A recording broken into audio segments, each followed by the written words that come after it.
ओम नमः शिवाय। हर हर महादेव। मित्रों, मगध राज्य में एक समय में महाराज नंद का शासन था। उन्होंने एक यज्ञ का आयोजन किया।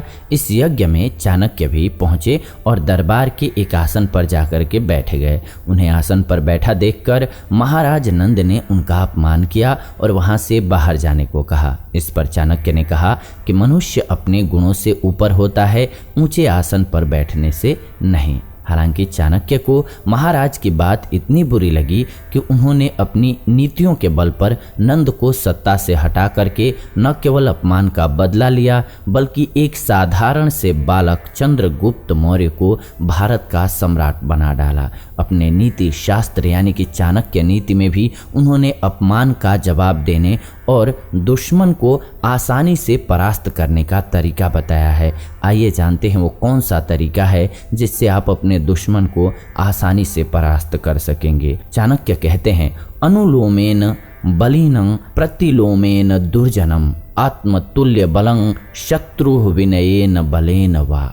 चाणक्य नीति के इस श्लोक में आचार्य चाणक्य कहते हैं कि मनुष्य को अपने शत्रु के बारे में पता होना बहुत जरूरी है, क्योंकि शत्रु कमजोर है या बलशाली, इसका पता होने पर ही उसके खिलाफ नीति बनाई जा सकती है। चाणक्य कहते हैं, अगर दुश्मन आपसे ज़्यादा शक्तिशाली है तो उसे हराने के लिए व्यक्ति को उसके अनुकूल आचरण करना चाहिए। वहीं पर अगर दुश्मन का स्वभाव दुष्ट है और वो छल करने वाला है तो उसे हराने के लिए उसके विरुद्ध यानी कि उसके विपरीत आचरण करना होगा आपको। साथ ही साथ आचार्य चाणक्य कहते हैं, दुश्मन अगर आपके बराबर का है तो उसे विनय पूर्वक या बल से मात देना चाहिए। वो कहते हैं कि हथियार से वार करने से पहले उसे अपने नीतियों के जाल में फंसाना चाहिए ताकि वो चाह करके भी उससे बाहर निकल न सके। अपमान को लेकर चाणक्य कहते हैं कि मनुष्य को अपमानित होने पर चुप रहना चाहिए और अपमान करने वाले की तरफ देखकर